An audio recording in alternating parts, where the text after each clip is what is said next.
up, guys? It is your girl, Donjia M, and we are back with another episode of Ask 15 Questions 2. And we are here with the beautiful, informative, well-aware, Afro-beautified Miss, so am I Queenella? I'm saying that right. Okay. Because I'm always like, I hope I'm not saying her name wrong.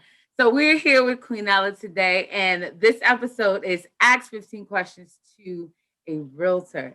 So most of you on social media, you submitted your questions, you had ideas, you wanted to know, and she is here to answer. So that is how it goes. How are you today?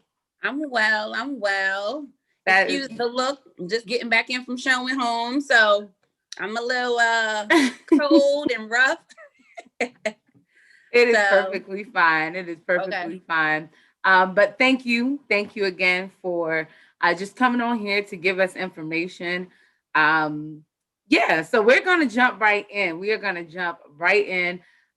Forewarning, I always somewhere around like 9-10ish lose my place in my questions, even though I'm reading them. So, bear with me. But question number 1, tell us about yourself. About me. My name is Queenella Gibson. I'm a real estate agent licensed in the state of New Jersey. I have been attracted to first-time home buyers. So that has been my focus in the past few years, is just assisting people in planning and preparing for, their first purchase. What else I can tell you? I'm a mother of 3, which is very important. I try to have a work-life balance. Being a realtor has its challenges when you are a mom, but it's full of possibilities and opportunities. Anything's possible, right? Yes. Being a mom, so there are no limitations when it comes to that. But at the same time, you still want to block out time for family.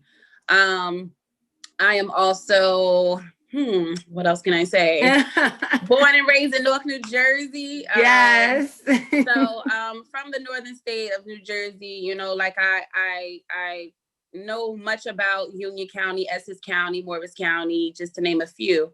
But I can cover any area of New Jersey, to be honest. And if I'm not fully aware of the neighborhood, I know of many who are experiencing those towns. So if you're interested in buying or selling real estate, I'm your girl. And that is it. I'm not gonna put you on the spot, but Queenella also used to be an artist. Oh, yes. Well, once you're an artist, you never stop. It's in your blood. It's in your DNA. Right. So I don't know if you took a hiatus, but that is actually how I know you, through artistry, through singing. But yes, that is great. So question number 2, what is a realtor? I'm gonna change the question. Spare the moment change. What is a realtor and what isn't a realtor? Okay. That's a new question. A realtor is someone that is a person who's representing you in a real estate transaction. And real estate isn't, when you think real estate, you think of a house, of a building, right? But it could also be land, so buildings and land, you have representation for that. What isn't a realtor? A realtor is someone that isn't a realtor, but may come across as one, is a wholesaler. For example, they may not have a license, but they have properties to sell. To be a wholesaler, you do not need a license. Okay. And a wholesaler does not represent you, it's more of a transaction where it's like the meeting of the minds. So that wholesaler brings you the property and brings that buyer to the seller, deal's done, Oh, okay. So, that's the only thing I can say. What is not a realtor? I know people may get it confused when they do business with a wholesaler, assuming that they have a real estate license, but that's not always the case. Okay. That's good I don't even think I've ever even heard that term before. Wholesaler? So that's actually new to me. I've never even. And that's so a wholesaler would be someone that could connect you with a purchase with a property that is not on the market. So usually when, you know, people come to me and they say, I'm looking for a good deal. Well, a good deal, once it's on the market and it's public, it's no longer a good deal. You know, because now you have other, other eyes on that property. And if they're all making offers as you are, you know, if you try to go for what they're, you know, they listed the property for, if it's at market value, or if you try to underbid whatever that number is, there's a great chance that you're going to be outbid by someone else. So a wholesaler would be someone that has a property that no one knows about, at least not the public, right? And it's not being marketed online, and they're able to connect the dots. So they're able to bring a buyer to that seller and close out on a deal where they walk away with the same, if not a lot more, twice as much as a realtor would. Because this is a deal that's off market. It's a deal that no one really knows about, you know? Oh, okay. Call it a plug or a hookup, you know? Right. I was about to say it's like the plug or like the behind the scenes. Okay. Yeah. All right. So question number 3, how did you get into real estate? Or I didn't really like any of my realtors when I was purchasing a home in 2017. And I'm the type of person that would get so frustrated when I don't know something. If I'm a part of something and I don't know what's going on, I don't know if it's a control issue, but like, if I don't know what's going on and I'm in the room and it's a lot of language, you know, that I don't understand, I need to figure it out, because I feel like in order to, in anything that you do, you want to be able to have an intelligent conversation, and you can't do everybody's job, right? But it's good to know. So that way, when you do make a decision, you're confident, because it's like, look, I at least know what he's talking about. Right. But when I was, you know, searching for a property, much of what they were saying, I'm like, what's an escrow? I got to put money in escrow. What do you mean sign this contract? What does this contract mean? It's like 12, 13, 15 pages. I'm afraid to, anytime you hear a contract, I mean, from music, you feel like you're throwing your life away. What am I signing up for? So with all of those fears and doubts in the individual that I was working with, and the fear in the fact that this investment is being made, and, you know, this is from my family, I went to school, did a 2-week course, got my license within a month, and then we closed on a home like 2 months later. Yeah, wow. So that's how it started. It had nothing to do with a passion for real estate. Honestly, I never thought about real estate or becoming a realtor. Didn't even know what that was until, you know, I decided, you know, it's that time. Or the guy that I was with at the time, you know, we decided together that it was time to, you know, purchase a home. Wow. Yeah. That's dope though, that you felt like, nah, I'm not about to be like this monkey in the middle person in the room. Yeah, no. I need to know what y'all talking about. And from there stemmed a career. Wow. Yeah. That was 2017, my license, October 2017. And since then, because of my experience, I was just like, can you imagine? Like, it's probably a lot of people that are out there like that.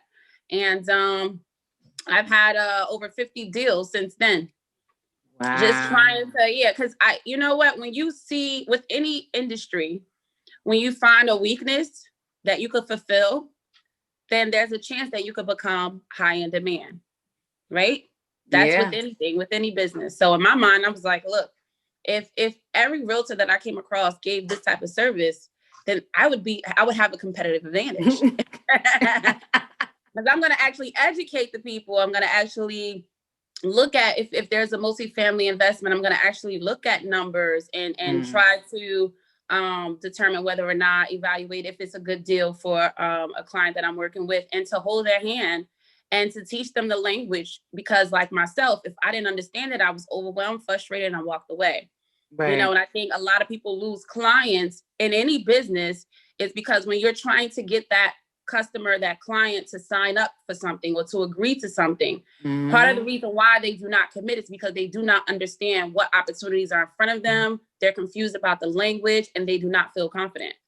So once you address those weaknesses or those fears that they have, then they can make an intelligent decision, you know, because they know, if not just as much as you, they may not have the experience, but at least they know enough of what you know to actually feel like, okay, I'm not being lied to. Right. You know? Right. And you're not making decisions for me. I'm actually making decisions for myself. Right. Like I can read this and know what this exactly. means. Right. This does not Yes. look like a foreign language to me. Yes. Yes. That is, I think that's why everybody should get into careers. I mean, obviously that's not everyone's case. Yeah. But I believe if like you said, if you see a need, that's one of the reasons why I became an educator. I had some amazing teachers, but it wasn't enough to cater to how I learned and how I needed to be taught. And I was like, even though I didn't want to become an educator, I kind of like stumbled upon it. And I'm like, yeah, why not? Like, why Yeah. not be the teacher I always wanted Yes. growing up and in school and stuff like that? So I can completely agree and attest to that. So I think you kind of answered number 4 already. Number 4 says, "Did you always want to be a realtor?" Which you no. you kind of already said no. That wasn't even. And to even keep that going, like I never wanted to be a realtor because I never knew of the profession, right? Mm-hmm. And then now being a realtor, you know, doing deals, I'm looking at deals on the table all the time. Like, wow, that's a good interest rate. Or wow, that was a good opportunity for you. Or wow, like, you know, and now I'm at the point where I'm ready to become an investor. So that's just what happens. It's like the more you're exposed to, yes, you know, the more opportunities you have, and the more it seems like that path to success, that road to wealth, it expands. It's not so narrow, right? Right. Where it seems impossible to get to that, you know, to that road or to that destination, right? So in real estate, there's so many opportunities. I came in excited to just sell homes. Like, oh, I sold another home. Now I'm like, well, why didn't I buy that home? Or why didn't I buy, like, you know what I mean? So it's things change. Once you open your mind and you have the knowledge, because I didn't have the knowledge coming in as to these investments. And now I'm like fully getting it. It's crazy. Yeah. And you don't even know, like once you become that investor, then from there may stem another thing you want to embark on, because you learn more stuff. And the next thing you know, you're just going to have a company to be able to just like, it's just like a one-stop shop, everything. Yeah. Just being able to do everything. Yeah. So you didn't always want to be a realtor, but prior to that, what did you want to do? When I was younger, of course, everybody wanted to be a teacher, right? So didn't. Oh, you didn't? I always wanted to be a teacher. I always wanted to teach. I always had the passion to teach. Yes. If you were to ask any of my cousins, they'll tell you I was like the one to be like, everybody come together, let's sit down. And I would always pretend to be their teacher. I just love to, I always get excited when I read something and I learn something. I get excited because I want to share. Like I want someone else to know what I know. Right. So teaching to me just felt like it would be, it's fulfilling to teach someone something they didn't know and to see their facial expression, which is why I love music. I love to write a song, perform it, and to see someone have an emotion from what I was saying or however, you know. And I did makeup, the same thing. To see someone have an emotion after the transformation. Same thing with real estate. You know, like I live for that. It's fulfilling. You know what I mean? So serving people, to me is what I'm passionate about. People are always constantly trying to find their purpose in life, and many for selfish reasons, because people feel like I'm supposed to be the biggest thing. I'm supposed to be this, that, and the other. For me, it's like, what can I do for those that I have in my company, like the company that I keep? How can we evolve together? You know? That is good. I just forgot. I also know you for makeup as well. Exactly. I was the wedding planner for a wedding that you did makeup for. Wow. I completely forgot about that. Yeah. Okay, that is good. Okay, question number 5 or statement number 5. Tell us about Queenella Realty. Oh, so it's Queenella Homes. It's an LLC. Okay. So again, being in real estate, when I first dived in, was excited to do it, and I was just on the road, right? Picking up books, reading books, and understanding the importance of having an LLC, which is LLC. The acronyms are Limited Liability Company, where, you know, I'm pretty much building a better foundation as a company as opposed to moving as an individual. There's a lot of advantages, a lot of that you would have as an owner than you would as an individual when it comes down to taxes and many other things, right? Right. For example, everyone's excited about the stimulus check, $600 stimulus check, but you have these business owners that are getting thousands upon thousands because they have an LLC and they have one established before 2020, you know, and that loan to them is more important than that $600 stimulus check. You know what I mean? Right. Things like that. So tax write-offs, you know, as an individual, you probably can't write off as much as a business would, or can, I should say.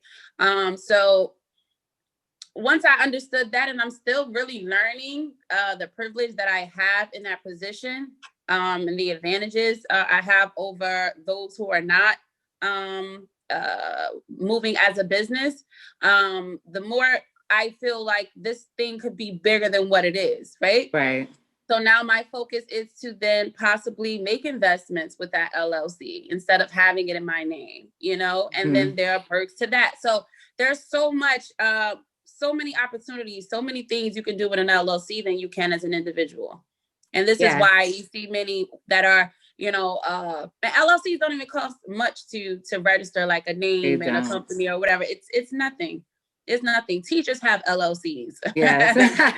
For their tutoring programs, you know. Yes. That you protecting your own personal stuff. Nobody try to come after you. You functioning as an individual. Exactly. Yeah, my husband and I have an LLC for his photography business, so I definitely know that. And interesting enough, we're gonna have a personal and business credit expert on this YouTube channel in a few weeks. Actually, after your episode airs, she'll be up here dropping some gems about business credit and all that other stuff. So that will be really exciting to get that information to my audience as well, with all of these gems you're dropping. I mean, and I'm sure she's going to cover how even the IRS, you know, like the government will see your business as a business. You're building credit for your business. Yes, you have revenue, you have, you know, as opposed to you doing it, it looks like a hobby. This is probably something she do on the side. Right, you know, it's right. not expected. Right. Now you got that LLC at the end of it. It's like, oh, okay. Okay, she's okay. Yeah, following the book. She know her stuff. That is so good. Okay, question number 6. Yes. How many clients do you take at once? So there's no set number for me. It's not like a hairstylist at a salon that says, okay, today is Tuesday and I have 6 clients and each client is going to be about 3 to 4 hours because of the type of hairstyles they have. I'm booked, you know.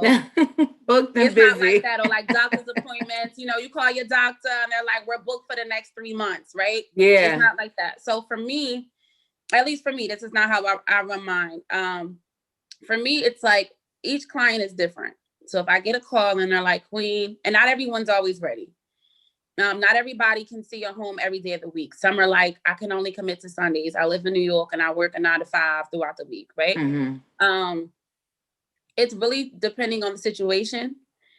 I never want to do a disservice to anyone if they're asking me to travel out over an hour to show them properties in an area days out of the week. That's something I probably wouldn't commit to. I would refer it out.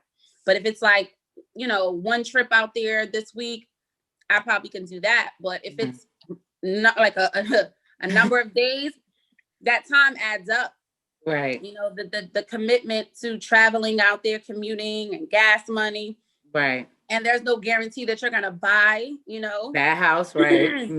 It's a bit risky for me because I'm really like about numbers. So if I'm going to spend a lot, you know, chancing, you know, investing, because I have a truck too. So I burn gas like crazy, you know, or if it's someone that I just feel like, you know, let's say, trying to think of something else. If it's an area, because it's easy for a realtor to, if they really want to get to know the neighborhood, regardless of what neighborhood you choose, we can actually sit down and do research on what the neighborhood, not just that house, but what the neighborhood provides, right? So it's not about, are you familiar with this area? Have you ever sold in this area? You really don't. If someone's going to sit down and do their research, you really don't have to have done, previously done a deal out in that area to get to know that area, to know the area. Right. But if I feel like I'm going to not be able to serve the client the way that they want them to, they want me to, then I would refer it out. But for the most part, I take them as they come. And if it's ever too much, I refer it out. But I don't have a set number, if that answers your question. Yeah. No, that makes sense. Like you just said, like you don't allow yourself to get overwhelmed. Like, and for you, it just works to be able to say, I mean, you have connections with other people, which I think is also great. Just building community, like that. It's not like, oh, these are my clients, mine. Yeah, I don't want to be greedy. Yeah. Because they're not going to perform well. You're not going to be able to deliver the way that you would for if you didn't have as many clients. I need to be, I want, with when you go into the doctor's office, you sit on that table and they examine you, you feel like priority. This is my time, right? I want my customers, my clients to feel that way. Like, this is my time, Right. What I mean? And not you checking your watch every 5 minutes. Because I got something else. I don't have time for you right now. Get this done. I want to be able to really spend time with you, get to know you, and give you the service that you need. Right. That makes sense. That makes a whole lot of sense. Okay. I'm excited about this question. Question number 7. I probably should have did this a long time ago before I got my house, but it's fine. And I want to talk, I have a bonus question because you posted something the other day and I had to add that question in there. So I have a bonus question. Question number 7. What are some buyers' do's and don'ts? Buyers, do's and don'ts. Let me think of let's start with the don'ts all the time. Don't. So here's an experience I had. You rent a property and then you decide you're going to buy a house, right? So you move out of that property that you have a leasing agreement with the landlord, and you allow your sister or your cousin or somebody else to pay the rent, right? While you're staying at your mom's house, just to save up your money, or you're with your girlfriend. Couples that do this all the time. The boyfriend decides they're going to leave their apartment to move in with their girlfriend. They're going to save money for this house. And that apartment he's leaving behind, he's going to now allow one of his friends or family members to pay the rent there. But that lease is in his name. Then you go apply for this mortgage. And now that is considered debt on your mortgage. Even though you're saying, but someone's giving me income. If someone's paying for that, that's not my expense. It's in your name. And in order for that rental income that's being paid for to be considered income, it has to be 12 months or more. Wow. So you can do something like that. I can't break the leases too soon. I just decided to move in with my girlfriend or my boyfriend. So I'm gonna rent this out to my little sister. That lease is in your name. So in order for, even though they're paying for it and it's not coming out of your pocket, it had to have been a situation where it was 12 months or more, or that income will be looked at as debt instead of income. And your debt to income ratio is very important. You know that, right? So if you have a lot of debt and not enough income, you don't qualify for a loan. Right. Something as simple as that could kill everything. Wow. Yeah. I'm pretty sure people don't know that. No. And it's common. Yeah. Stuff like that happens. Even with co-signing on vehicles, the same thing. I co-sign on this vehicle, but I don't pay for it. My mom's paying for it. This is her car. You can always refinance and then put the car in your mom's name, which will take you off. Or it would have to be, again, 12 months. So they can show, like, listen, this is in debt. This is more like income. I can show you on my bank statement that the money's coming to me to make the payment. I'm not using my income for this, So it's not really debt. Now we can consider this as income to help with your DTI, and you can qualify for this mortgage. Wow. Yeah. And another don't everyone hears, don't buy a car when you're getting ready to buy a house. Or another thing, which is it's insecure funds, right? Any money that's not documented, like mattress money. You can't consider your credit cards, as income. That's debt. So don't think, oh, I got $10,000, $15,000, $20,000 in credit cards. I can use that towards my down payment or the purchase of my home. No, that's debt. It doesn't work like that, you know? Or grandma's giving me this money from underneath her mattress. She doesn't believe in banks and ATMs and things like that. I can't, that money has to be sitting in an account seasoned. You know, I can't just pull it from the mattress into my account, especially if it's like 10,000 or more, because that's a red flag right there.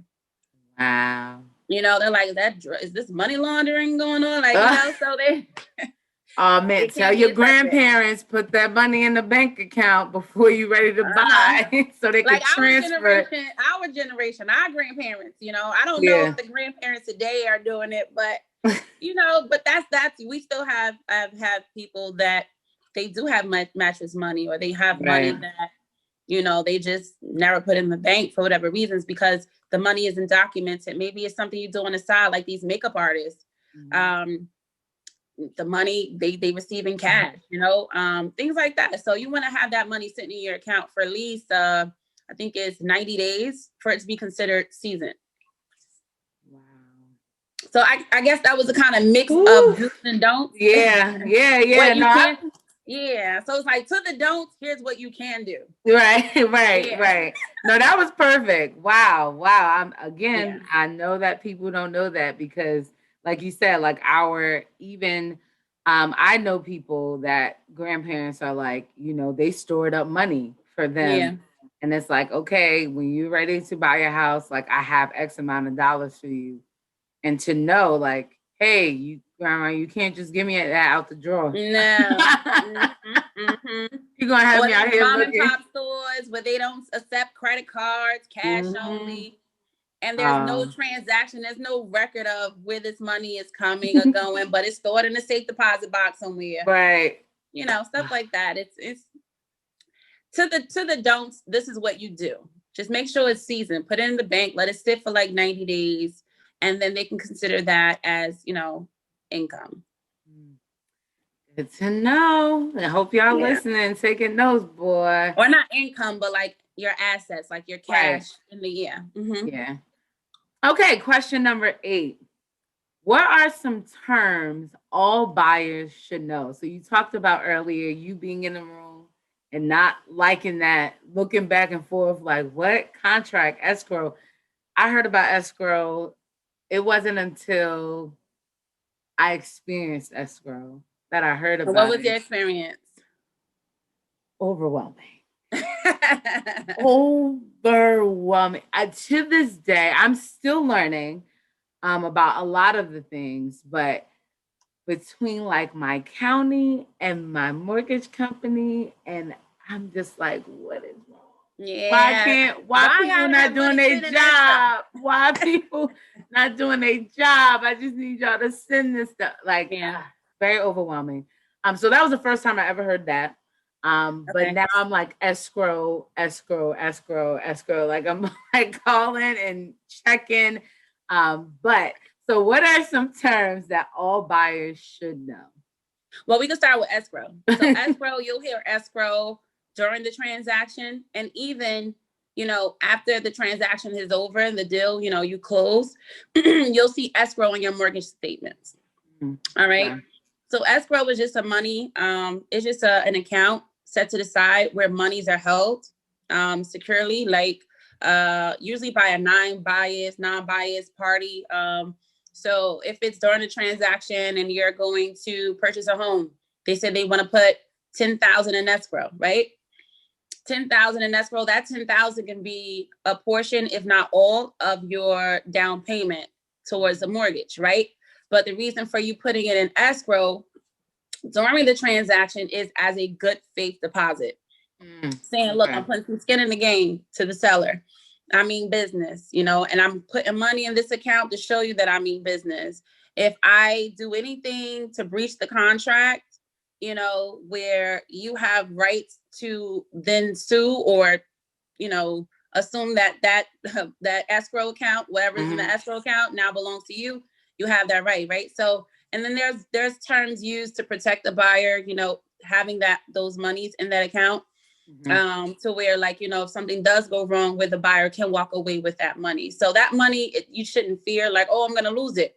No, that's not the case. If you do something crazy, like, you know what, let's go back to that couple, boyfriend and girlfriend. You know what, you cheated on me, or you know what, I'm ready to see other people. This just isn't working. We outgrew each other. And then you say, I don't want to buy this house anymore. That's not a good enough excuse to walk away from a deal. You're wasting people's time, right? Right. So then at that point, you could possibly lose your escrow, you know, monies that we're putting into that account.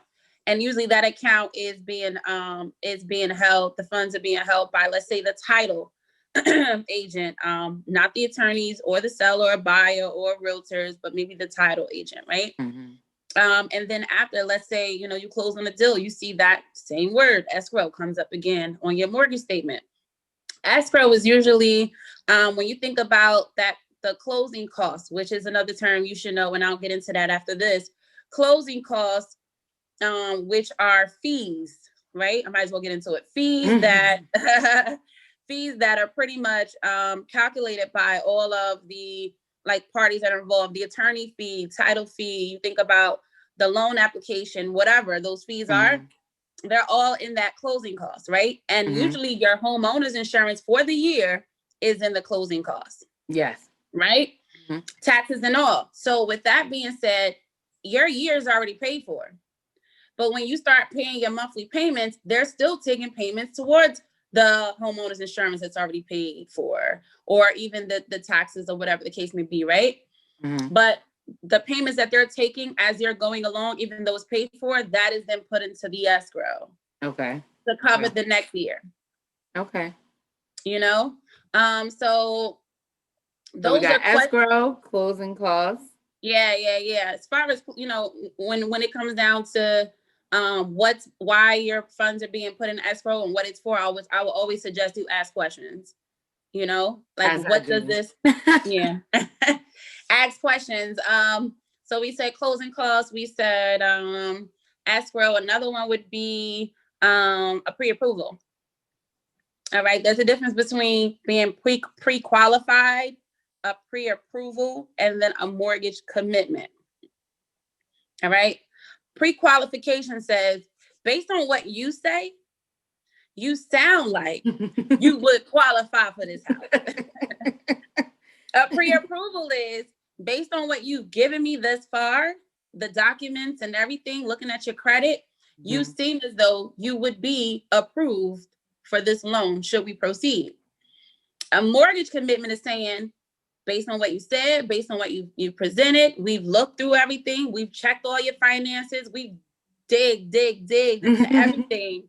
We're going to give you this loan because we trust and believe that you could manage and you're going to pay us back. Right? So when you hear pre-qualification, the reason why when you hear a buyer say, I'm ready to look, I've been pre-qualified, that's not enough. That's just your word. Like, I'm not going to take you out anywhere based on your word.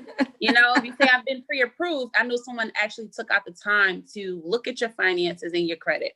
If you have a commitment, which is what sellers and realtors get excited about, is because we know that the bank has already approved of this loan. And in order to approve the loan, usually the final step after, it's been with underwriting, like it's gone through underwriting. Right. A key point to that is having an appraisal done. So that's another term you want to get familiar with. Yeah, an appraisal. I just want to do my whole home experience over. I really do. I don't think I got the authentic joy. I'm not saying that it's always joyous, but I feel like there were so many corners cut that I was not aware of. Because all of these terms, it's like you're giving me like flashback moments as you're talking. No. Like, oh, okay, yes, I know about this appraisal. I know about this. Okay, go ahead. So when you think of an appraisal, you think of let's say you call T-Mobile. T-Mobile, I want to trade in this phone. Oh, okay. Tell me about this device. Any cracks? No cracks. Any water damage? Nope. Does it turn on and turn off? Yep. Any issues at all? Nope. All right. Well, based on what you're telling me, I can give you this amount of money for that device. Okay. So this is what your estimated appraisal value is. You send a phone out, they evaluate it, everything is correct, like is in great condition. Then the final appraisal is what you get, right? And you see this credit for whatever device you turned in. It's the same thing. We tell the bank, listen, we're buying the house for, the appraiser comes out to appraise the home at whatever that purchase price agreement was between the buyer and the seller. I'm going to offer $320 for this home. The appraiser comes out to then evaluate to make sure that this home is actually worth what you're saying, you're offering, what the negotiated price is. If it is not, after going back into their office or wherever, and they look at the comps in the area, what recently sold, what's active, what's under contract, right? And they compare it to your home, the home that the property you're purchasing, and what the negotiated price was. If that negotiated price does not add up to the amount that they came up with, if it's not equal or above, chances are you're going to have to go back to the table and renegotiate with the seller.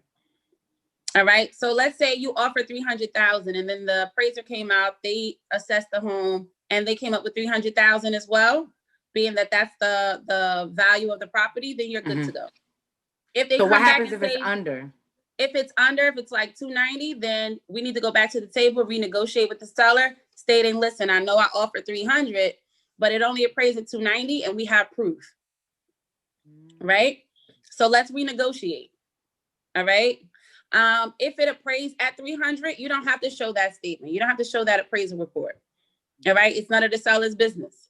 But if it appraised at 350, and you offer 300, it's still not their business. And you have $50,000 in equity. Yeah. You have $50,000 in a home, which is that's a deal. Yeah. That's a deal. That's when I will say it's a deal. You know how I said earlier, like if it hits the market, don't even look at it as a deal. It's a deal if your appraiser then comes back to you and say, you're actually walking into a situation where you have equity. So that's when it's like, oh, it's a deal. You know what I mean? So from your this is not one of my questions. This is a tag along question. Okay. And for my future own advice. Okay. You would suggest that the buyer has their own appraiser. Absolutely. So you have to. So I know many people, so when you're going through a bank, usually the bank sends out an appraiser. All right. I know a lot of people do deals where they're it's something like, my cousin is selling me a house. We don't got to list this house. Realtors don't have to be involved, not even attorneys. Some people, I don't care if my mother is selling me her own house. I want professionals involved because y'all do that. Yeah, I don't, because something like this is a big investment. Something like this could tear up a family. Okay. So y'all come in and y'all do what y'all need to do, make sure everything is right, and then let's close on this. But yes, a buyer, if you're purchasing a home, it's very important to have an appraisal done. Even if you're going to waive the appraisal in a sense saying that, regardless of what the report says, I'm still going to commit to that amount. That's on you. But it has to be done. That appraisal must be done. But if you're a cash buyer and you want to waive the appraisal, to me, it's still ridiculous. Like, you don't, like, why? Why not? You want to know, you want to make sure you're getting your money's worth, and you want to make sure, like you said, that deal. Yeah, exactly. And it's only a couple of $100. So it's like, for such a large investment, why not make that small investment to make sure that, your numbers are right? I'm getting ready to make this big investment. Is it worth it? And that's another thing when it comes down to, is it worth it? A lot of people say, well, I don't want to overpay for a home. Well, you don't have to worry about it. The appraiser will let you know. So, get that done. In a nutshell, get an appraiser. Yes, get an appraiser. That's someone that's very important in the transaction. Very important. I cannot wait to get to this bonus question because, again, you posted something on social media and I was like, say what now? I did not know this. I need to know more. Yeah, and I purposely didn't ask on social media because I was saving it for this recording. So they will get an authentic reaction from me from your answer. Okay. Okay. Question number 9. So much. I don't even know what I said. No, you answered everything. You did. We talked about you threw out some terms out there and you said some other terms that if y'all want to know, just go look it up. Like, don't be lazy. Gain information. Gain information. Question number 9. How long does it take to close normally? How long does it normally take to close on a home? If it's a conventional loan, you have a great lender, you're looking at 30 days. If it's an FHA loan, 45, so like 30 to 45. Max, the most I've been in a deal was for like 90 days. But if you're doing the short sale, that could take 30 days to years. Short sales and which is funny because you said short sale and you said 30 days to years. Because if it's a short sale that's already approved by a bank, many acts like Queenie, they call me like, you got any deals, any foreclosures, any short sales? A short sale that is approved by a bank, I get excited about. That means you've already went through the steps to get the bank to approve of this short sale. And what a short sale is, might as well get to know that term. Right. What a short sale is where the bank is being shorted on what they are due. So like if you owe the bank $360, but the market says this property is only worth $300, you owe the bank $360 though. So we're going to offer the bank $300 because that's what it's worth. The bank is taking a shortage of $60,000. So it has nothing to do with the length, like of the sale. It's the money that's being put out. Yes. So when it's a short sale, it's the bank saying, all right, but the bank has to agree to it. So if somebody put up short sale, I'm looking to see, was it approved by the bank or not? If it wasn't approved, this process could take forever. Because you got to go through all these hoops and loops to get the bank to approve of it. But if the bank had already approved and you listed it at a set price, then that means the bank saw what you're going to list it for, and they're okay with that. They're okay with taking that loss. They're okay with taking that hit. So that's why I said short sales could take 30 days, meaning the bank approves. So this is going to be smooth. You got a conventional loan. We're not worried about the seller side. We're more focused on the buy side. But if the bank hasn't approved, not only are we can't really even move on the buy side until we get the bank to approve of this, this offer that's on the table. And that could take a while. You just threw out 2 loans, conventional, and then you said FHA. Can you tell us about those 2?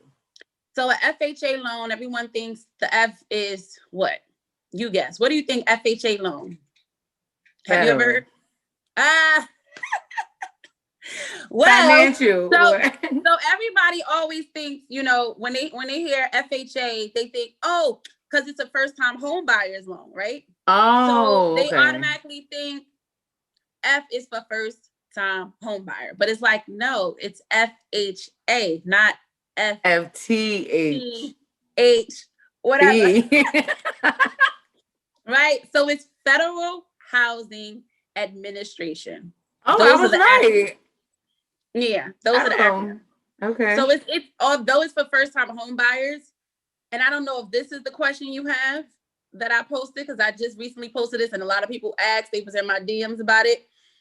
If you bought a home 5 years ago and then sold it and wasn't a homeowner for the past 5 years, 3 to 5 years, whatever, you can then reapply for that FHA loan, because usually FHA loans are for first-time home buyers only.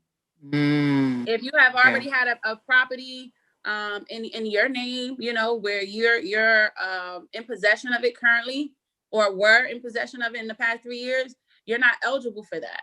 And there are a lot of perks at FHA, whereas if your DTI, right, is high, like and it doesn't meet the requirements of a conventional loan, then FHA would probably approve of it.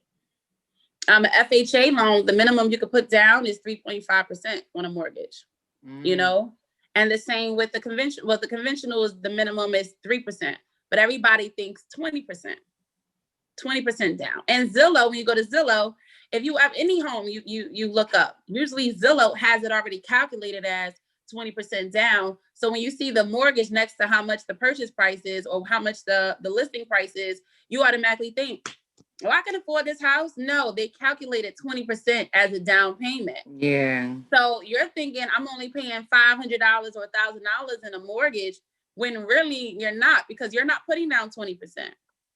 Wow. You know, so Zillow is not where you want to go to get your information. Another note, don't go to Zillow.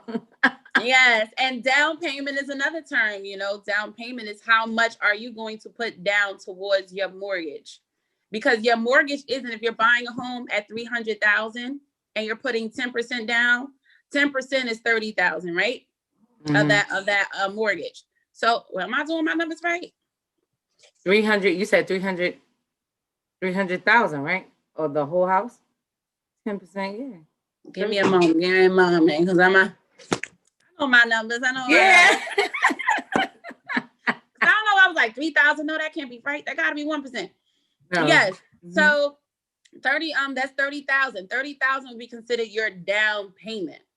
All right. The mortgage is not the 300,000. The mortgage would be the remaining balance, which is the 270. Right. So that 270 is your mortgage. That's the principal. Then there's interest on top of that. So you're not really paying 270 for that loan. You're paying 270 plus interest. Plus home insurance. At what rate? Yes. Trust. And at what rate? So people are going after that low interest rate. Okay. Because when you get your mortgage, you'll see most of what you're paying for is going towards the interest and not the principal. And the principal would then be considered your equity, you know, later on as you build equity. So it's so complicated. If I had a layout or something and be able to give you a whiteboard.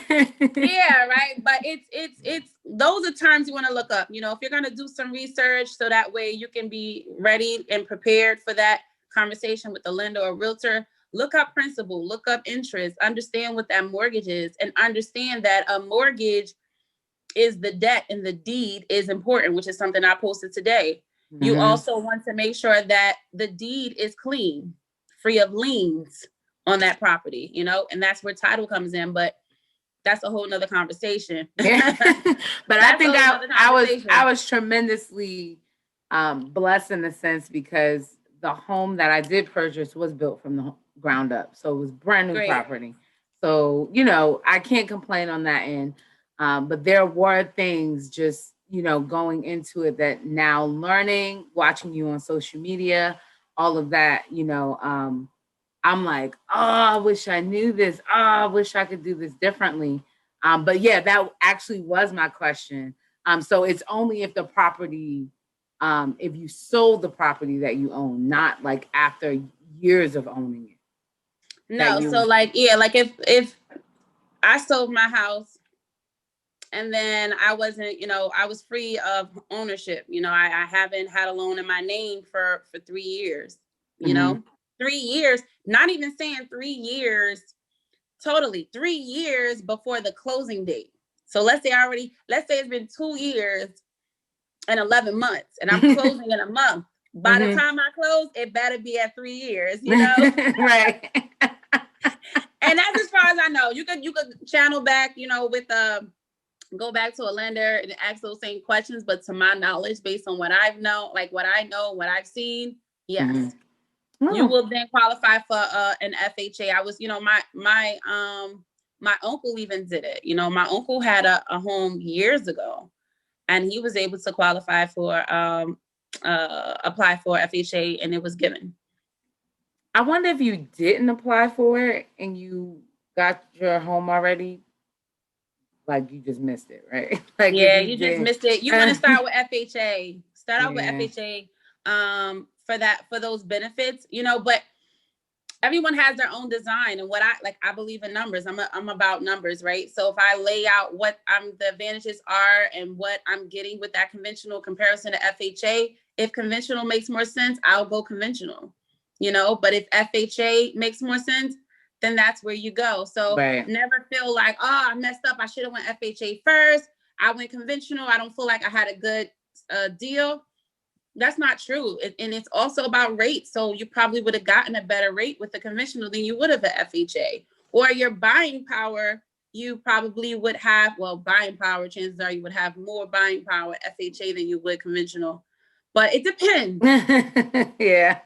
It depends. Like I said, everybody has their own unique design. Everybody is different. It's just a matter of like laying it out and really just looking and evaluating and seeing what works and what makes absolutely sense.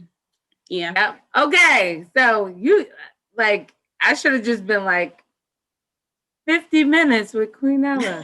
No questions. So question number 10.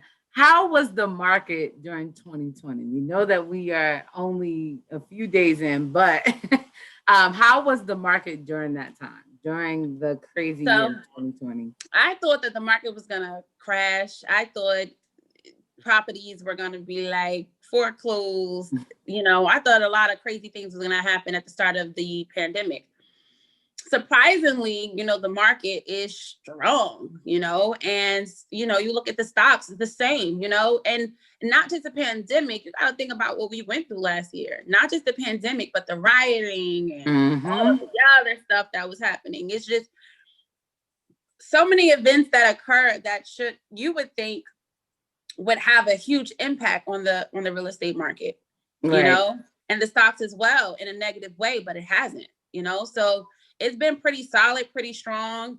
I've seen the government issue out grants for those that are struggling with rent, even mortgages, like a lot of people were able to freeze their accounts for not just their mortgages, student loans and all. So, I mean, the economy is definitely, when it comes down to real estate, it's strong, surprisingly. Because I was one that really believed, like, even Airbnb, I thought Airbnb would go away. No, people. I was like, how y'all renting all these people still renting Airbnb? Like, who's gonna rent an Airbnb? Like, who's going anywhere? Everybody's gonna stay in a house. It's scary out there. Yeah. But people are like, I need to get out this house, and they're doing the Airbnbs, and it's in high demand. It's not going anywhere. So, like I said, like, real estate it's still booming. Yeah, people was renting Airbnbs that wasn't far from their house just to get out the house. No, just to get out the house. I was like, what is happening? They're like, is a jacuzzi there? Is a pool there? Oh, we out. So absolutely. Yes.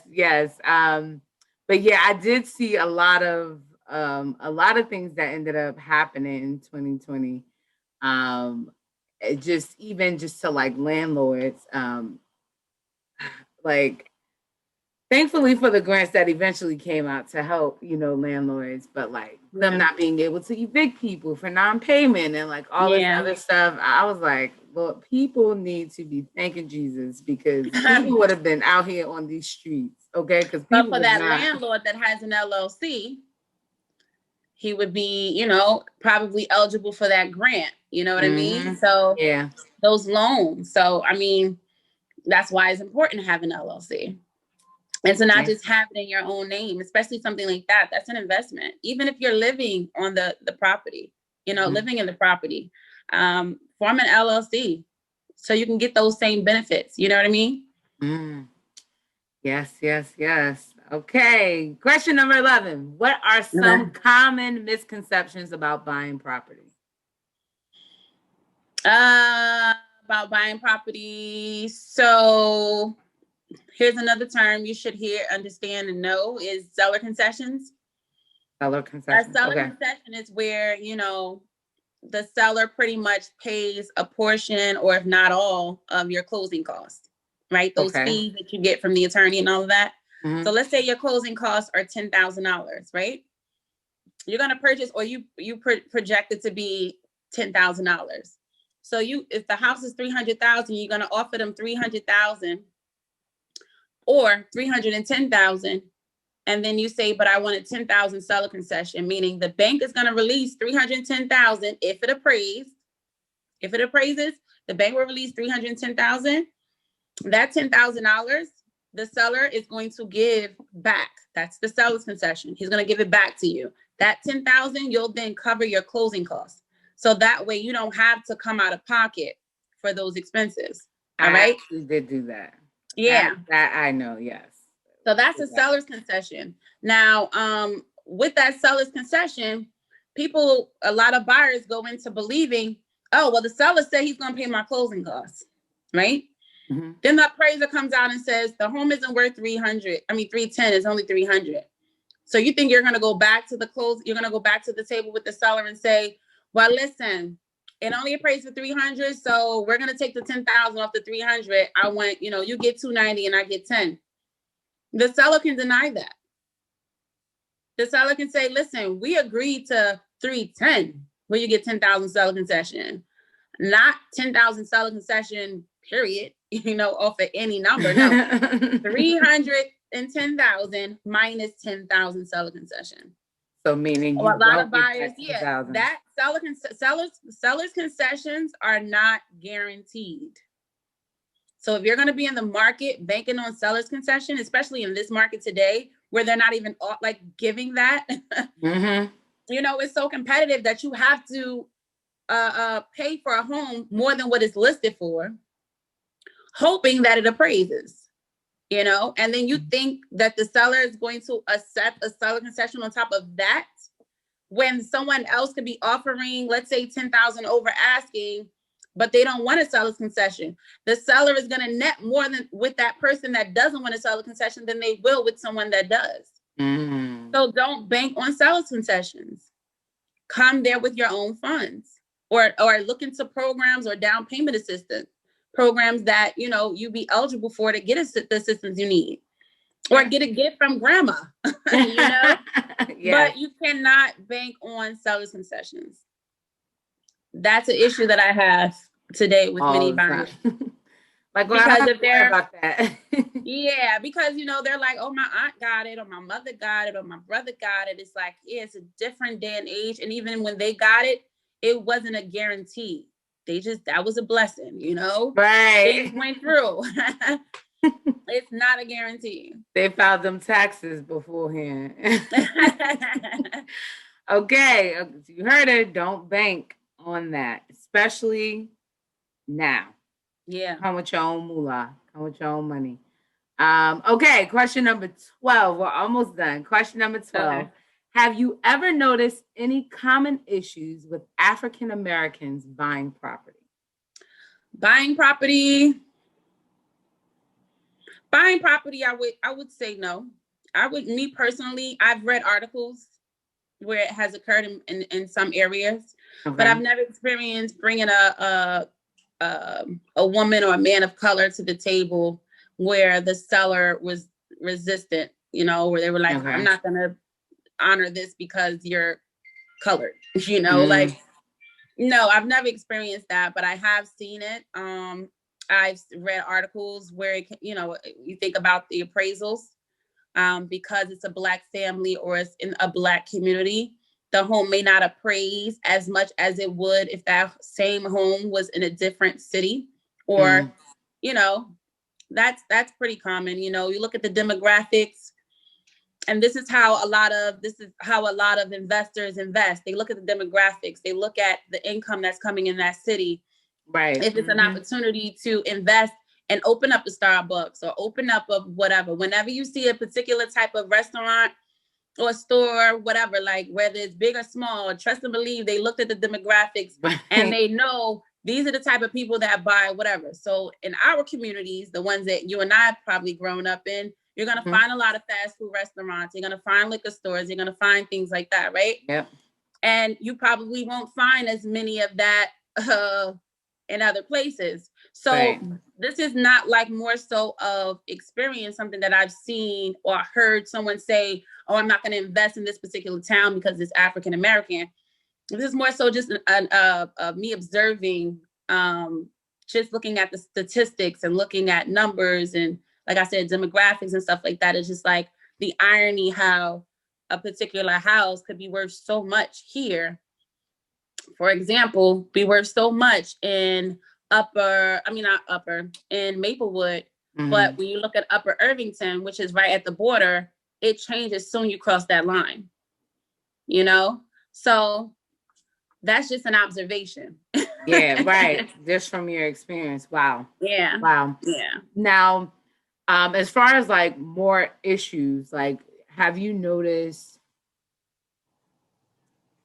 I don't know, like the obviously you service like our Black and brown people, but are we buying property? Are we buying Oh yeah, homes? Oh, everywhere. okay. Everywhere. I mean, you think that we're only buying properties in Newark and Irvington. We're everywhere. You know, there's wealth in our communities as well. People choose to invest in multi-families rather than that single family home in Livingston or in Chatham or Florham Park or whatever, you know. It's not that we can't. It's some of us prefer, some of us see, you have different people with different mindsets. You have the family that's looking for a community to raise their children in, and then you have the investor that they could care less about the children. I'm trying to raise my income. I'm not raising my kids, I'm raising my income. So their mindset is we're going to invest on 18th Avenue off of whatever, like those number streets, you know? Why are you on my blog? What? She's just giving all my address. Oh. No, but that's what I mean. Like you're gonna invest in those number streets I definitely because you're gonna get low, you're gonna get properties at a low price and your mortgage is gonna be low, the taxes are gonna be low. You know, you have more opportunities there if you're an investor because you can then rent it out. You have all of these different government assistant programs. Yes, Newark offers a lot. CRA, whatever is out there now, you know. So it depends on the individual again. So it's a lot of us that are buying, but a lot of us are about generational wealth. So we want to see money grow, you know, and then some are like, I want that 2 acres of land. I've dealt with that too. I dealt with that too. Wow. Look, we ain't broke. Okay, people need to know that we're out here buying property. We ain't broke. That Black dollar strong, girl. It's powerful. And I asked that because I think so many people are fearful about investing because I was there, you know. This was kind of like it was a blessing in disguise. Like my mom and I were looking, and you know, stuff ended up transpiring with her and her job, and she wasn't able to continue. And you know, God just had me in the position where I was financially being a teacher, and where I was teaching, the money was strong, as you say. So they were like, oh, you know, won't you ask your daughter? She, you know, she wants to like take it over. And I'm just like, all right, cool. 2 family joint and North. Like, let's go. Let's get this money. Nice. Let's do it. So, but also being able to be an inspiration to my students. Yes. I was like, that's important. You know, only being now 30, 30 last year in November, for my students to hear that I owned a home, and not only owned a home, but owned a home in our neighborhood, like where I teach, not too far, like for them to hear like, oh, you know, Ms. Wilson live on a number of blocks. Oh, she about that. Like, you know, that kind of gave me like street cred in the school. With my high schoolers, they was like, "I don't play with Ms. Wilson. She live on another block, you know." But it inspired them, and I actually had a young lady last year who graduated, and she ended up writing her college essay about me. It was about somebody that inspired her, and when I was reading it, like the stuff that she was including in owning the home in the city that she grew up in, and being someone that she could relate to, it was something profound for her. So I was like, wow, if not for anything, invest to be an investment in someone. Yes. You know, like, so they can see that it's obtainable, that, you know, no offense to, and I love all of my colored people, all of my different nationalities, but for them to see people like us, it's obtainable because sometimes it's not presented that you can buy a home or that you can own a home or, you know, make an investment on a property or whatever. Okay. My reign is over. I mean, well, you know what? Not for nothing. I lived in Newark, in Irvington, East Orange. Those were the towns that I grew up. So I didn't see that many white people, Caucasian people, to be politically correct. You know, most of the people that own the homes, I always thought, Mom, our next landlord gonna be Haitian, Spanish, Jamaican. That's the only thing I saw, right? So for me, I never thought that I could not be a landlord, but I just never saw past renting. That's all I did. And as I got older, that's when a lot of my family started to buy homes. Mm-hmm. So it's important that people see people that sound like them, look like them, and are from the same communities as them buying multifamilies, because I saw people that had the same complexion as me, but they didn't come from where I came from. So that's really the story for me. It's like, wait, you struggled just as I did. You came from the same community where there were no opportunities, and you did that. Oh, okay. I can make it happen, you know? Right. So, And that's important. That is important. Yep. Exactly. Because it's not always the color thing. Sometimes it's just where I'm from, you know? Like, oh, you grew up with only your mom, your mom raised you, and you know what I'm saying? Like that is what it was about for a lot of my students. Like, oh wow, like Ms. Wilson, because I tell my students all the time, like, I am probably the best but yet worst person to have as a teacher, because I hear your excuses, but I also live them. So what else? What else you got? Like, what else? Like, okay, I feel you. This is the thing. Dust yourself up. I made it. You could do it too. Yes. Let's go. And that's what they need. That's what they need. Yes. Question 13. Tell us of a time you were able to assist someone in getting property, even though it seemed impossible.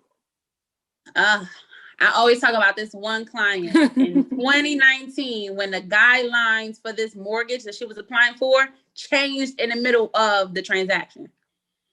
So she met the requirements in the beginning, during, but at the time when it went to underwriting to get the approval to clear, to close, CTC, clear to close, meaning you can go on and close, everything had changed. So then they were like, oh, your DTI is too high. Unfortunately, the program we had you in is no longer, they no longer accept this. And I'm sure that happened during the pandemic too, where many the banks were like, okay, yes, we would accept the 580 credit, but as a result of this, you have to be 620, 640 above, right? So sometimes that happens. Right. And then you're like, oh, I'm screwed. You know, when I first applied and got a pre-approval, they pre-approved me at 580. But now that I found a home, they're saying, I know we approved you months ago, because you can have a pre-approval for 4 months before it expires. So I know we pre-approved you months ago, but did you see what happened back in March? We're not accepting the 580. We're going to accept 620, 640 and up. And because you didn't sign a mortgage commitment, because there's no real deal, they don't have to commit to that 580, you know, because they pre-approved you for at 580 months ago. They don't have to commit to that. There's no commitment there. Right. There's no commitment there. So a lot of people were like, they couldn't buy a house. So the same situation with this woman, the terms of the guidelines, everything, the requirements changed, you know, I met those requirements, and the lender and I had to like figure out ways to be creative to make it work for her, you know, and she cried, and I hate that. Like, I don't like for anyone to cry, and I feel like, well, what the heck can I do, you know? Right. And I feel like, you know, things, and I'm sure all realtors feel it. Well, some realtors feel this way, where if a deal falls apart, you want your client's experience to be the best experience. You want it to be something that they rant and rave about, because also referrals come from that. So they're not going to have a good experience. Guess what? They're going to associate you with that bad experience. No, when you think of your experience and I come up, I want it to be a pleasant one to remember in a positive way. So I'm freaking out. We're all freaking out, but still calm. Freaking out like, I just can't believe this happened. But we're all like, all right, pivot. Let's try to figure something out. And we really made it work for her. You know, a lot of us lost money, but it was like, it is what it is. We got to make this happen for her. This is a single mom coming from Brooklyn, and we just can't. Oh, I keep getting notifications. I'm sorry. And that's okay. But it's like, the single mom, she's already made so many investments as far as the inspection and things like that. And she barely had those funds. No one had, even if you do have it, nobody wants to blow $400 on an inspection, another $500 or $600 for appraisal. Like, nobody wants to spend that kind of money. So we made it happen for her. We made it happen for her. But stuff like that can happen. Yeah. Things like that can happen. Yeah. Oh man, that takes me back so many. I've been resubmitting paperwork. Yeah. I'm like, oh God, can y'all make up y'all mind? Yeah, it can be changed. Now we need this. It can be. But like you said, if someone has a great realtor, which she's right here, and we're gonna have her information in the description box, and you reach out to her because she wants you to have a pleasant experience. Yes, and that's absolutely what you want. But if you have a great realtor, that situation, even when you feel overwhelmed because they are doing all the things, it doesn't feel as like I'm here by myself. Yeah, exactly. You feel like that comfort. Okay, two more questions. Mm-hmm. What advice, question number 14, what advice can you give to a first-time home buyer? You gave us a lot, but if you could sum it up in one phrase, what would be the advice that you give to a first-time home buyer? Mindset is key. Mindset is key. Your mind is what's going to keep you calm, focused, and you'll be making the right decisions. All right. If you're anxious, you suffer from anxiety, you like control, whatever it is about you that is important, and this is a part of your character, you like control. So what you need to do is, if you're a controlling person, you need to have a folder. You need to ask the lender what are all the documents I need for a mortgage. Create that folder. Mm-hmm. You need to go to the realtor and say, what are the steps can I expect, during this process? Create a folder. Put those steps in that folder.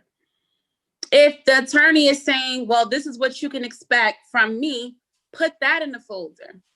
Like, have a notepad and write things down so you know what to expect before it happens. And then if you like control, you can then follow up on them and say, listen, I'm just following up to make sure that it's been, you guys talk to each other about this. I got my appraisal. Did you guys discuss this or whatever? So you can feel a part of the transaction because you like control. You don't like for things to be done and you don't know what the heck is going on. Right. Now, if you're somebody that's just like, I got so many other things going on, I don't have time for this. Don't stress me out about this. Right. Then you need to have an arrangement with your realtor or the professionals involved and say, listen, we can talk on the phone once a week, every Monday, to give me an update so I know what to do, what needs to be done, because I don't want y'all bothering me all the time. Right? I prefer you call me, don't text me. Some people prefer phone calls. Some people would rather you text them, don't call me. Or don't send me emails. I'm going to miss the emails. Or let me know when you send me an email. I get emails all the time. And I miss this one. And because I miss this one, you guys are penalizing me for it. Communication is key. Communication is key. So that's why I say mindset is everything. If your mind is ready for, all right, I'm taking on this big project, because that's what it is. And I know what type of person I am. Let me communicate that with them so they understand who they're dealing with, what I expect from them, and what they can expect from me. For real. I can completely agree with that, because I am that teacher. I let parents know up front, this ain't what you want. No, your kid, I'm not here to lie on your kids. Okay. Yeah. I need you to be honest, because you get them parents that's like, oh, my kid won't do that. Okay, don't be lying to yourself. I don't get paid to do that. I'm here to support them. So I'm a firm believer in that. Tell everything up front. What do you want? Plan, schedule, because you do have people that's like that. Now, I'm one that if you reach out to me and say, hey, I need this thing, like, I'm on top of it. Like, if I can get it in the next few minutes for you, send it over to you, I'm going to, other people like, all right, give me a deadline, because. Yeah, exactly. So mindset, communication. Yes. Your mind you're not ready mentally for it, and you're like, we're gonna get through this. And then if you're not communicating and being transparent, it's gonna be that where you probably will send out an email right away, but you have some people that I've been asking for this email for the past 2-3 weeks. What's the best form of communication? And if I can't reach you, is there, because I had a teacher as a client before where they could not email from their personal email during school hours. And this is before the pandemic. Yeah. And she could only email when she arrived home, which was usually like at 6 o'clock because she was a part of some after school program or whatever. So we would only hear from her between the hours of 6 o'clock in the evening, probably catch her at 6 o'clock in the morning, right? That gap. But no one's in the office at that time, right? Meaning the attorney's title agent, just the realtor, right? Yeah. So most of that was on me, to communicate. So, and she would be overwhelmed too, because she's like, when I get home, I need to cook, clean, take care of my kids and go to sleep, grade papers. Yeah, she's like, grade papers. Queen, I don't have time for all of this. But I appreciate her honesty. She was like, listen, we could link up on Saturdays and Sundays, and whatever documents I need to email or scan or sign, we could do that then. Now I know how to communicate with the other professionals so they don't feel like she's dragging her feet, wasting their time. Because the seller would feel like that, like, oh, why is it taking her so long to give us the inspection report request? Right? Like, what are her requests from the inspection that she wants to be addressed on the house? Why is it taking her so long? Well, she's a teacher, or she's a nurse, or she's a whatever, right? Right, and you already have that information. Okay, y'all heard it. That is the advice for you all first-time home buyers. Communication and mindset.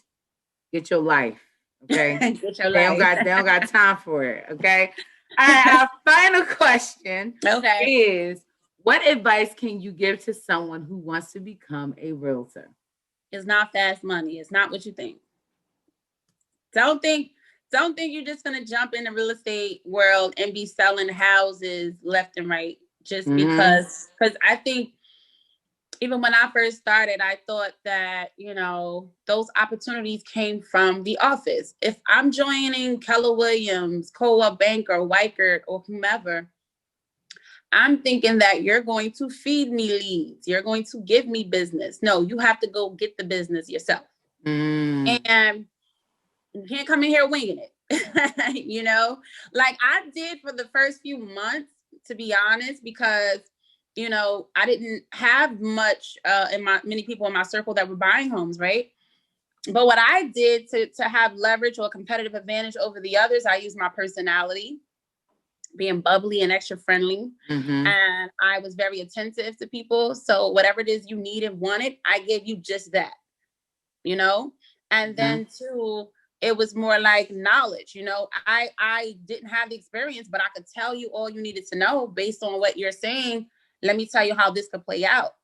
And if it wasn't from a book I read or something like that, it's from someone else's experience. Right. So real estate isn't as easy as it seems. You're not going to come in the industry and just be selling homes left and right. Many people don't even make it to see 5 years in this industry, because you spend a lot of money to get in the business and to keep your business going. You know what I mean? There are fees, there are expenses just getting started. I think like $2,000 to $4,000 or something like that. I haven't even sat down and really did my business expenses as I should. That's something I should know off the top of my head. But, there are business expenses that you accrue as soon as you come into this. Right. So, and if you don't have a strong support system financially and just, a support system, meaning your peers, like your friends, people that's in the industry as well, that can kind of hold your hand in a sense, guiding you based on my experience, don't make that turn. Or this is how you do business. This is how you get business. If you don't have that, then you're just going to be lost. You're going to get frustrated, be overwhelmed, and make a bad investment. Because real estate wouldn't be a great investment if all you're in it to do is make money as soon as you walk in the door. It's a tough situation, but once you figure it out, it's pretty smooth. It's like second nature. You know what I mean? Yeah. Listen to the advice from the experts. Okay. She said it's not quick money. And I think a lot of people think of that. Like I know of a lot of teachers who wanted to get into it because, you know, most teachers, depending on what type of school you work at, you have summers off. So that is like their thriving season, where they like pick up to or want to be like doing real estate and all that stuff. And I'm just like, well, yeah, you guys, school ends in June and then July, August, nothing, right? So you think I'm gonna do real estate? Well, I just told you it takes 30 to 90 days to close on a deal. So you're gonna find a house and sell it to someone, but you don't get a check right then and there. You gotta hope that this thing closes in 30 to 90 days to then get paid. So you could be investing all this time and energy to a deal that you don't even get paid for. After showing this home, after showing that particular buyer 20 homes, they finally find one. So you've been working with them for 30 days to a year, probably, depending on the buyer, right? Mm-hmm. You've been working with them, burning gas and all of that for free. And then you invest your time into them with this transaction. If the deal falls apart, you don't get paid. And usually when the deal falls apart, they're looking for somebody else to work with. They don't even want to work with you. That's how pissed off they are. They don't want to work with nobody. That's part of that deal. You know, so that's why I say you have to be ready for that too. That requires a strong mindset, because you can get attached to these deals and be somewhere in a corner crying like, I gave it my all. I did everything I could possibly do to keep this together, and it fell apart. My mortgage is due. How am I gonna pay it? You know, so that's why you got to keep business going. So, because that one deal will fall apart, and the next is the second and third and fourth to fall apart, and that fifth one is successful. Sometimes they all are successful, but you can't, that's not guaranteed. Just like that seller's concession, that commission isn't guaranteed. So keep that in mind, you know? Yes, you guys heard her. So if you are interested, do all the things that you need to do, follow all the steps, get licensed, okay? Yeah. Do it the right way. Get that LLC, do it the right way. Mm-hmm. But don't think that it will be quick money. Make sure that you have the mindset to be able to say, like, this may not work, and that you have other things in place that if it doesn't go through, that is not your only bag, okay? That is not your only bank. But that was our final question. So thank you so much, Queenella, for all of the jewels that you gave us in this episode. I really, really appreciate it. Next time I'll come gold up if I'm invited again. No, next time we just got to give you like, just give us information, like no questions, just like updates with Queenella. Okay. But thank you. Guys, I hope you enjoyed this episode. And as I tell you all the time, make sure you are living in purpose on purpose. Bye.